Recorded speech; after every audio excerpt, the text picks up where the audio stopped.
Welcome to Stress and Heal. Take a deep breath and let the noise fade away. It's time for a quiet story, just for you. Hey guys, tonight we journey deep into the sweeping steppes of Mongolia, where the grass bends in soft waves and the wind smells like milk, firewood, and old secrets. You're trudging behind a yak cart that creaks like a sleepy door toward a circle of white tents that look like overturned bowls of cream. The sun's low now, casting an amber glaze across the earth, and smoke curls lazily from a chimney made of wool and wire. You probably won't survive this level of coziness. So, before you get comfortable, take a moment to like the video and subscribe, but only if you genuinely enjoy what I do here. Drop a comment with where you're listening from and what time it is there. Now, dim the lights, maybe turn on a fan for that soft background hum, and let's ease into tonight's journey together. You duck your head and enter the jur, the Mongolian yurt, where the scent of toasted flour and something faintly sour lingers in the air. A woman, her braids streaked with white like snow through black soil, nods at you as she kneads a soft, sticky lump of dough in a wooden bowl older than most countries. You're not just watching, you're here, and your hands tingle slightly as if they remember this. Outside, the grass hums in the breeze. A kettle boils on the stove, sending up puffs of steam that dance in the dimming light. A boy stirs curdled milk with a carved bone spoon, squinting at you through the rising fog like you might be a spirit, or worse, a tax collector. Every day on the steppe begins early and ends early. Once the herds are gathered, the cheese pressed, and the chores done, there's not much left to do but talk and bake. Not just any baking. This is sacred territory. The making of the kök tsagan tal, the blue-white bread. No, it's not actually blue, but under candlelight and dreamlight, it sort of shimmers that way. Fermented with wild cultures passed down mother to daughter, this bread is not just food. It's lullaby, protection, and portal. Mongolian mothers say if you eat a piece before bed, your dreams will ride faster than any horse and safer than any armor. Historians still argue whether this tradition dates back to Genghis Khan's era or even earlier, though the dough bowl she's using tonight, etched with faded deer and moons, looks like it's seen both empire and eclipse. She works in silence, humming occasionally. Not a melody, but something circular, like breath or memory. You sit near the stove, watching the fire twitch and stretch like a cat waking from a nap. There's a special kind of butter she's using tonight, rendered from milk that's been exposed to morning dew and then smoked over juniper branches. You're not sure that's scientifically a thing, but here it feels like science works differently. A quirk you learn quickly. The dough is never left alone. Someone always watches it. It's said that if you leave the dough unattended, the spirits of the land may change its flavor. Sometimes playful, sometimes unpredictable. There's even an old tale of a warrior whose bread turned bitter overnight, and he woke up dreaming of all his forgotten enemies. You don't ask questions. You just keep watch with her. The fire crackles, and you swear it's speaking in a language you half remember. Outside, the wind sighs across the steppe, dragging clouds like tired blankets across the stars. Inside, time slows. You could be in any century. She pulls out an old cloth, embroidered with curled letters that look like smoke rings, and gently drapes it over the bowl. The dough sighs beneath it, as if grateful for the rest. You know the feeling. There's still a piece of dried cheese hanging by the stove.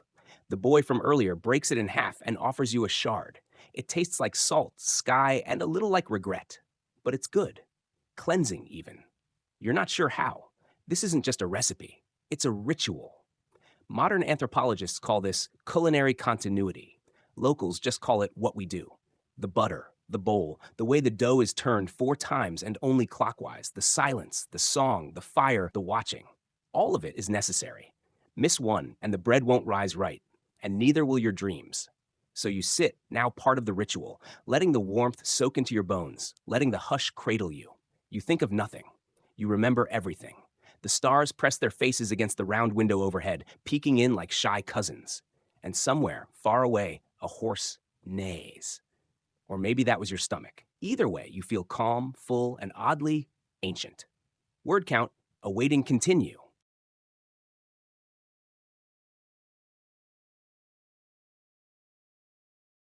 Section 2.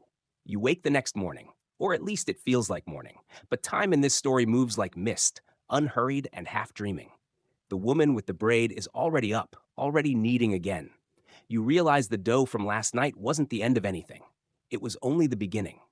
Every day, the Mongolian kitchen begins like this: quiet, rhythmic, reverent. You notice the wood grain in the mixing bowl, scarred from use, but polished smooth by generations of hands. One notch in the rim looks suspiciously like a bite mark. You don't ask. The dough has risen just right. Not too fast, not too flat. The woman nods at it like it passed a secret test. She pinches off a small piece, dips it in melted butter, and hands it to you. You bite in, and wow. It's tangy, soft, but with a whisper of smoke and salt, the kind of flavor that feels like it remembers things you've forgotten. Like eating bread baked inside a memory. Historians still debate whether this fermentation style originated with Mongolian nomads or was borrowed from even earlier Turkic tribes who roamed the Altai Mountains. Either way, the result is the same: bread that tastes like clouds took a nap in your mouth. Outside, the steppe wakes slowly. Hooves clop somewhere far off. A camel groans like an old door. Children chase a runaway hat across the plain. The sun climbs the sky like it's got all the time in the world. Meanwhile, you get roped into helping. The older boy, yes, the one with the judgmental eyes from yesterday, hands you a bundle of dried herbs. You're instructed to grind them into powder with a stone mortar. You recognize mint, maybe some wild thyme, and something that smells like pine and licorice had a baby. These herbs, it turns out, are what give the bread its dream-guiding properties. Mongolian folklore says certain plants can influence what you dream and even who you meet in those dreams. The woman points to a bundle of long, thin leaves and says, "This one brings old friends. That one brings new love. And that one," she laughs, "that one makes you dream of goats. Useful if you've lost one." 3 jokes per section, remember? There's one. The bread is shaped into wide, flat discs and placed on a heated stone inside a cast iron dome that resembles a small spaceship. The fire is slow, even, respectful. This isn't fast food. This is food that teaches you patience, that asks you to wait, that reminds you of the value of stillness. You hear humming again. The same circular hum as yesterday. But this time, it's not coming from the woman. It's coming from the bread. Yes, you heard that right. You lean closer. The bread is sizzling. Sure, but underneath that, there's a strange resonance, like a low lullaby vibrating through the crust. You glance up. The woman gives a knowing smile. "Only the good batches sing," she whispers. And you believe her. By noon, the bread is cooled and stacked on a plate the size of a cart wheel. It's served with fermented mare's milk, arog, which is tart, fizzy, and just barely alcoholic. Mongolians say it strengthens the body and calms the mind. You take a sip. Your eyebrows disagree. But your shoulders relax. There's a lull after lunch. Everyone stretches out on rugs, animal hides, or folded blankets. Even the goats look sleepy. This is the dream hour. You lie back too. The bread's in your belly. The herbs are swirling gently in your bloodstream. The air hums with sun and memory. And then you dream. Or maybe you just think you do. A horse with feathers instead of mane trots past. A mountain shrinks like a folding fan. You see the woman's face, but she's younger now, laughing, baking. Someone's playing a flute made of bone. A yak bows to you and says, "You forgot the cinnamon." You wake slowly, smiling. Across the fire, the boy offers you another piece of bread, this one still warm. He doesn't say anything, but his expression is softer now. You've passed some unspoken test. A scholarly article you once read, yes, even in dreams, you've read things, mentions how fermented food rituals like this build community. They bind people across time, across bloodlines, across stories. It's not just yeast, it's a kind of inheritance. And here's the fringe tidbit of this section. Some modern chefs have tried to recreate Mongolian dream bread in urban kitchens using sourdough starter and kefir. It's never the same. They say it's the altitude, the wild yeast, the goat hair tents. But maybe, just maybe, it's the silence. Because in the city, the dough is never truly left to listen. The day winds down again, a slow golden fade. The light has that old film tint, like someone left the sun soaking in tea. You wonder if you'll dream again tonight, or if the bread only works once. The woman hands you another slice with a wink. You don't ask questions. You chew. Awaiting Tinyu.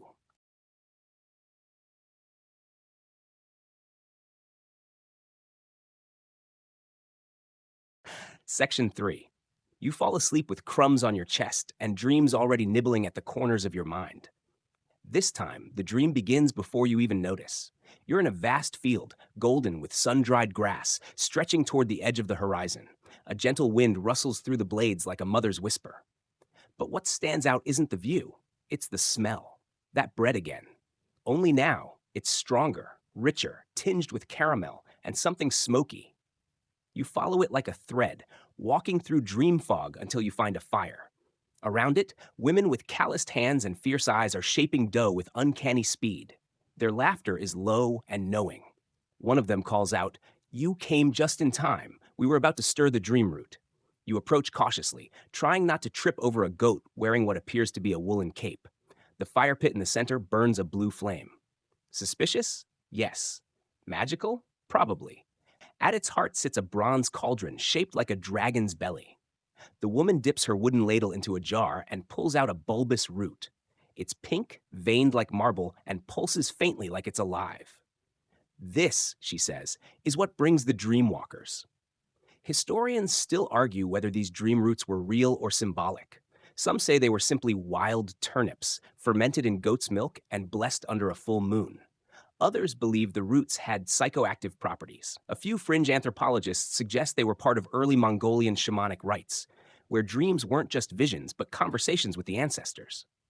Whatever the truth, the roots are grated into the dough. Slowly, reverently. You watch as the fibers blend into the flour, forming ribbons of pale color like strands of twilight sky. The older woman, clearly the matriarch, leans in close and whispers, "This bread doesn't just guide dreams. It remembers them." It sounds absurd, but then again, so does dreaming of a yak who critiques your seasoning choices. You wake, this time for real, with the scent of fresh baking still curling in your nostrils. The sky outside is bruised purple, dusk edging in like a soft brushstroke. The boy, now your unofficial bread buddy, signals you to follow. Tonight's a festival night. No one told you. You arrive at the center of the nomadic camp, where rugs have been arranged in a giant circle. Fires crackle in every direction. Bread towers are stacked like ancient pyramids, some topped with cheese, others dripping in honey, and one decorated with what appears to be caramelized beetles. Bold choice.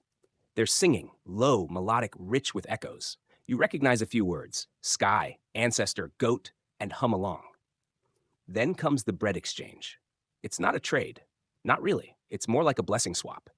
You take a piece from one family, offer one of yours in return. Each loaf is slightly different. Some crustier, some spongy, some with herbs you can't even identify. It's a quiet gesture that somehow says, "Here, take this dream. I'll carry yours instead." You eat your third piece of bread that night. This one is slightly spicy, with a crackling crust and a faint tang of lemon. The woman who made it nods as you chew. "That one's for courage," she says. Quirky fact: some Mongolian clans believed specific spices could influence the types of dreams you had. Pepper for bravery, ginger for clarity, fennel to ward off nightmares. Salted butter was for remembering lost love. The boy passes you a small clay flask of Irog again. You sip more confidently this time. Your eyebrows no longer rebel. You feel the warmth settle in your belly like a small, polite dragon curling up to sleep. As the night deepens, the singing turns to storytelling. Tales of ancient bread battles. Yes, there were such things. Of rival tribes sabotaging fermentation pots. Of a heroic woman who once baked a loaf so soft it ended a war. The wind hums along. One elder raises a slice of bread to the stars and says, "To dreams old and new." Then everyone eats in unison. You try to memorize every face around the circle. You know you're going to forget them. Dreams slip through fingers like flour dust. But you try anyway. Here's the scholarly debate of the night. Some researchers believe these communal bread rituals had political undertones, ways of uniting clans, ensuring loyalty, even resolving conflicts. Others argue it was simpler, a delicious excuse to sit together, share stories, and sleep better. But to you, right now, it feels like both. The fire crackles, the bread cools, your head grows heavy with carbs and calm. And somewhere, beneath it all, you think you hear the dough humming again. Awaiting, continue.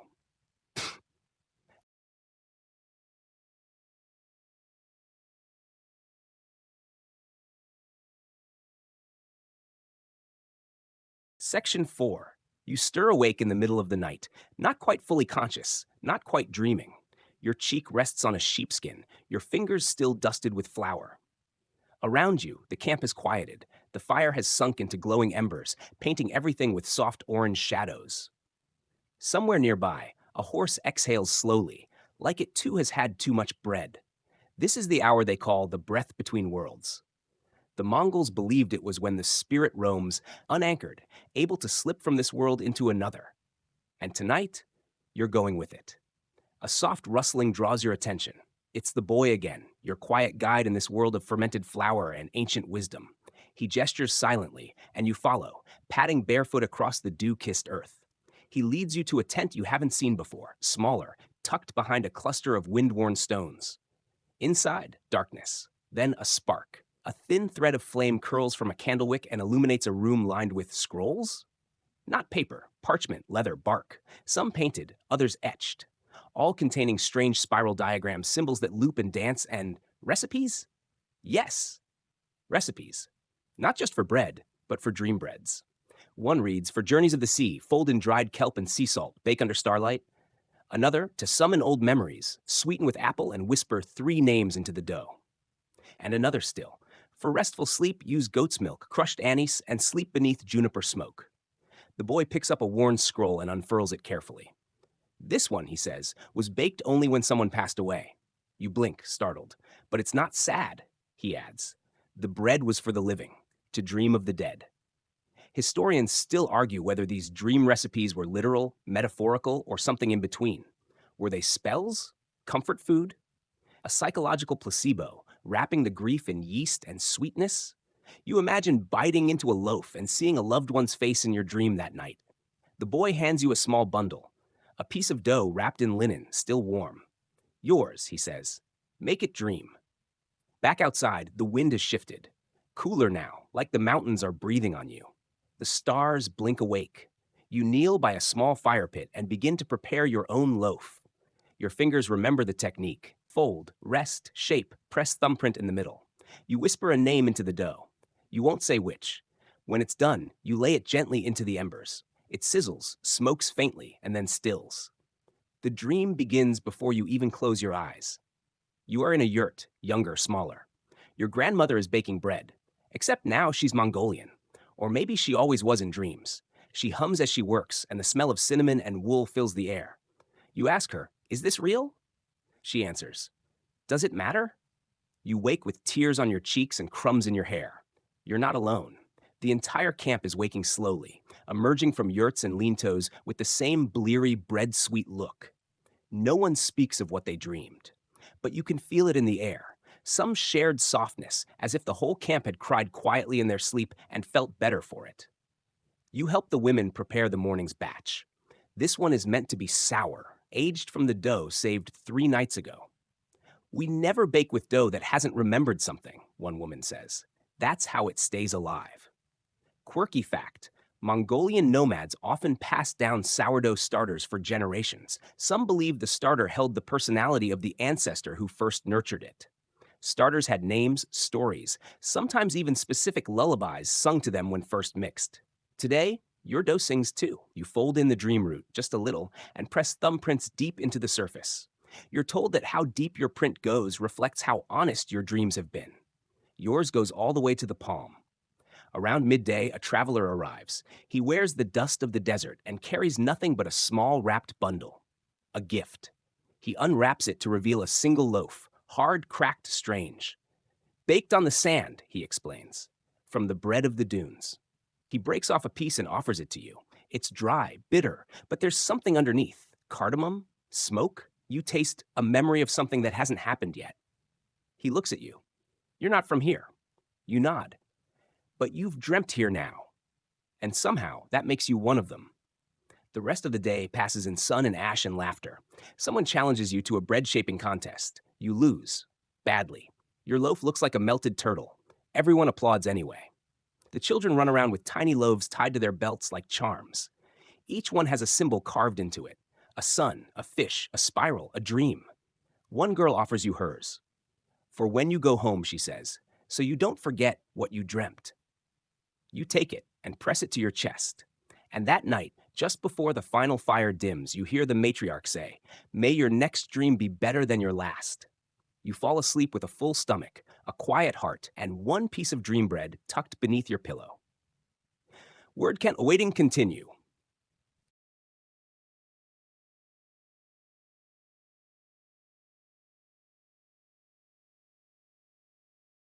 Section 5. You don't realize at first that you're dreaming again because everything feels so ordinary. The same yurts, the same camp, the same sky overhead, heavy with twilight. But the people are gone. Only bread remains. Loaves sit where people once stood, placed neatly, on blankets, on stools, even curled up under wool cloaks as if sleeping. You walk through the quiet scene, each step echoing louder than it should. A warm wind carries the scent of baked barley and something else, something richer. A spice you can't name. You kneel next to a loaf that looks oddly familiar, round, pressed with thumbprints. Yours? You touch it, and the world shifts. Suddenly, you're inside a different dream. Not yours, someone else's. You're in a palace, a real one. Mongol era, but full of strange contradictions. Gold silk drapes the walls, but the floor is packed earth. There are no guards, only bakers. Row after row of them, kneading, folding, chanting softly. This is the Khan's bread court. A historical footnote, though not officially documented, travelers from Persia and China occasionally mentioned bread competitions held in the great camps of Mongol nobility. Whether for prestige or prophecy, loaves were judged for more than taste. Shape, scent, even the dreams they stirred in sleepers all mattered. And here you are, an outsider, ushered before a long table covered in elaborate fermented creations. One loaf is braided like a horse's mane, another shaped into a perfect spiral galaxy. One even has an almond baked into its core, rumored to grant good fortune or indigestion, depending on the moon phase. You're handed a lump of dough. It feels alive, like it's breathing. A challenge is announced. Bake the dream that has not yet been dreamt. Right, no pressure. You work with the dough slowly, every motion weighted by the whispers of ancient bakers in your ear. Stretch it longer, add a tear of lemon, hum something sad. You fold the dough into a rough oval and press your thumb in, not once, but twice. Twin dreams. When it's baked, your loaf cracks down the middle, releasing a scent like distant rain on warm stone. The judges sniff. They nod. One bites. His eyes flutter closed. You may go, they say. No prize, no applause, just acceptance. You step outside and find yourself back in the camp. Only now it's snowing. You wrap your coat tighter and walk slowly to the edge of the cliff where you first arrived. Below, the wide steppe stretches into shadows. The firelight from scattered nomadic camps flickers like stars fallen to earth. And you realize something. You've become part of the bread story. Not as a baker, not as a dreamer, but as one of the ingredients. A sprinkle of memory, a pinch of wanderlust, a full spoon of not belonging, stirred in and left to rise. Remember how we began? Once upon a time, there was a loaf. Now, since then, it has remembered you too. You look at your hands, dusty with flour, always will be. The matriarch joins you, moving slowly. She carries something wrapped in leather. It's your dream bread. She's kept it warm. You'll need this for the return, she says. The way out is always harder than the way in. You nod, accepting the bundle.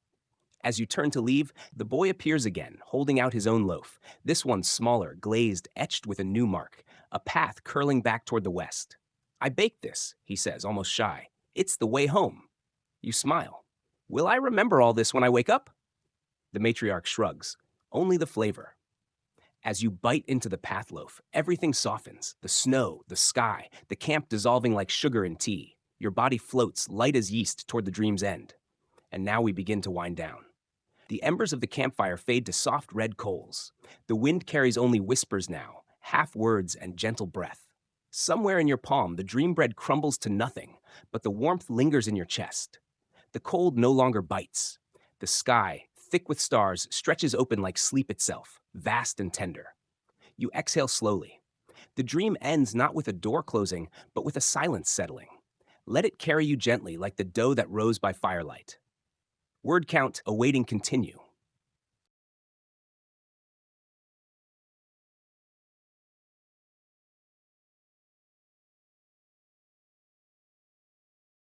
Section 6, you wake, but not quite. The edges of the dream still cling like morning mist on the steppe.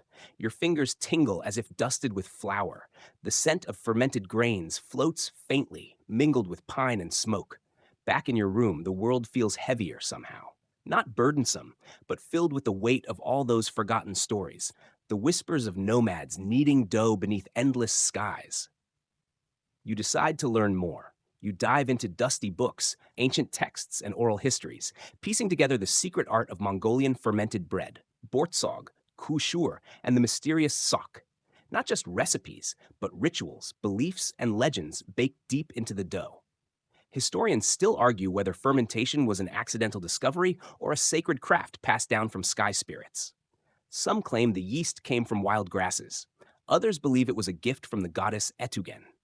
As you read, you uncover stories of bread as a bridge between clans, worlds, even time itself. In harsh winters, sharing bread was an unspoken pact of peace. During festivals, loaves were offerings to ancestors and gods. And then something unexpected, a reference to a forgotten festival called the Night of Sweet Dreams, when Mongol bakers would prepare special fermented breads infused with herbs meant to ease the mind and calm restless souls. You imagine the festival. Fires flickering under endless stars, the smell of fresh bread mingling with wild mint and juniper, the laughter of children chasing shadows, elders telling tales that twist and turn like the braided loaves on their tables. Your mind drifts back to the dream. Could that have been this festival? A sleep story told across centuries? A way to heal through history?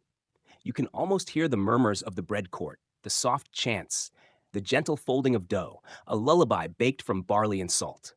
And just like that, your journey deepens. You aren't just a visitor anymore. You are part of a long line of dreamers and bakers, healing the world one loaf at a time.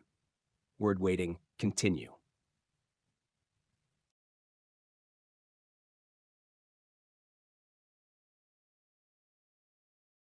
Section 7. The cool dawn seeps through your window, wrapping you in a quiet calm as your mind settles deeper into the bread's legacy. You remember that the Mongol nomads didn't just bake for hunger. They baked to survive the harshness of the steppe and to nourish the spirit. You find a tale about a young Mongol woman named Altan, who, during a brutal winter, used her secret fermented bread recipe to heal her village's weary souls. Her bread, infused with rare mountain herbs, was said to soothe restless minds and invite peaceful sleep. Every day, you imagine Altan kneading dough by the fire, whispering old blessings into the rising bread, her hands steady despite the biting cold. She passed down her recipe orally, wrapped in riddles and songs, ensuring it stayed sacred and safe. You wonder if her bread could truly hold such power. Historians still argue whether these recipes were more medicinal or simply acts of love disguised as tradition. Your curiosity pulls you further. You try to recreate Altan's bread, mixing wild yeast, barley flour, and mountain herbs you've researched, thyme, lavender, and a hint of mint. As the dough rises, you feel a soft pulse in the kitchen, almost like the bread itself is breathing with life. Then one night, as the bread bakes, you drift into a dream again. This time, you're at the Night of Sweet Dreams festival, surrounded by glowing lanterns and the murmur of gentle voices. You taste the bread, warm, slightly tangy, a hint of earth and sweetness that wraps around your senses like a soft blanket. So that night, your worries melt away, replaced by a soothing peace that feels as ancient as the Mongol steppe itself. Until now, you've only heard stories. Since then, the art of this fermented bread has become your nightly ritual, a healing balm from the past, helping you find rest in a restless world. Awaiting continue.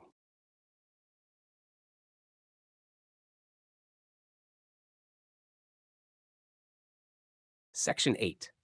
You wake slowly, the scent of herbs still lingering in the air like a gentle memory. This bread isn't just food, it's a bridge across time, carrying whispers of Mongol ancestors who thrived on the steppe's vast, windswept plains. You remember that these nomads depended on fermented foods to preserve nutrition during long journeys, a fact many overlook. Every day, the process of making this bread connects you deeper to a culture often simplified in history books. You imagine the Mongol caravans, camels laden with supplies, crossing endless horizons, and how a simple loaf could mean the difference between survival and exhaustion. Then one day, you stumble upon a fascinating detail. Mongol warriors reportedly used bread not just for sustenance, but as a form of medicine, believing the fermentation process unlocked healing properties. You smile, thinking about how modern science is only recently catching up, confirming some benefits of fermented grains and probiotics. So that night, as you knead your dough, you think about the healing powers hidden in tradition. Historians still debate the extent of these medicinal beliefs. Were they practical health tips or spiritual rituals cloaked in mysticism? Until now, your sleepy kitchen has been a portal to ancient wisdom, each loaf a quiet act of self care and connection. Since then, you carry the gentle spirit of the Mongol steppe with you, a reminder that sometimes the oldest traditions hold the softest power to soothe restless minds. Awaiting continue.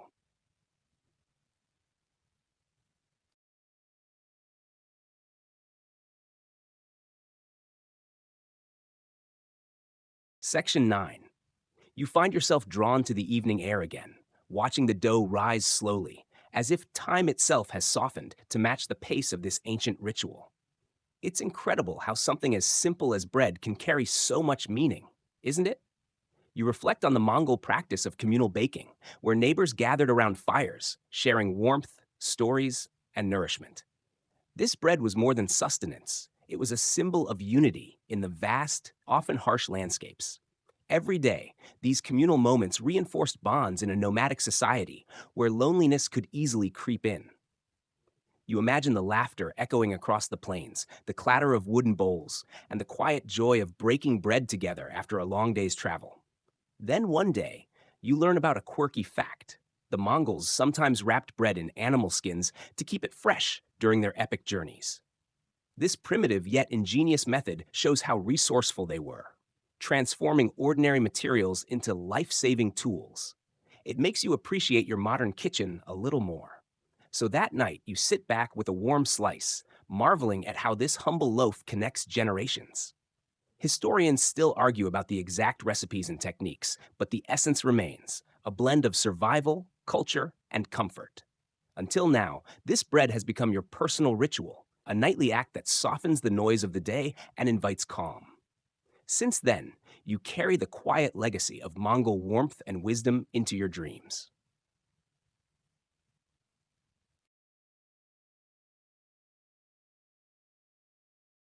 Section 10. As night deepens, you settle into the final moments of this journey, feeling the gentle pull of sleep wrapped in the quiet warmth of the Mongol steppes. Your mind drifts back to the image of families gathered around fires, sharing this golden fermented bread, a ritual both ancient and oddly timeless. You recall how this simple food, born from hardship and ingenuity, became a beacon of hope and comfort, echoing through centuries. Every day, the bread told stories, not just of survival, but of belonging, resilience, and the unspoken language of care. You think about the way the fermentation process mirrored life itself, slow, transformative, and requiring patience. And as you breathe in this calming thought, your body unwinds. Then one day, you realize the beauty of these stories is in their softness, their gentle invitation to rest and reflect. These traditions, so distant yet familiar, remind you that healing often comes wrapped in the simplest acts. So that you might carry this piece forward, historians still debate how much of the Mongol culinary heritage truly traveled with the empire. But that uncertainty only adds to the magic, doesn't it? Until now, you've walked alongside nomads, tasted their bread, and heard the whispers of their lives. Since then, you rest a little easier, wrapped in the shared humanity that spans time and place. Now, dim the lights, let the soft hum cradle you, and drift off, wrapped in the warm embrace of a timeless story. End of script. Sweet dreams.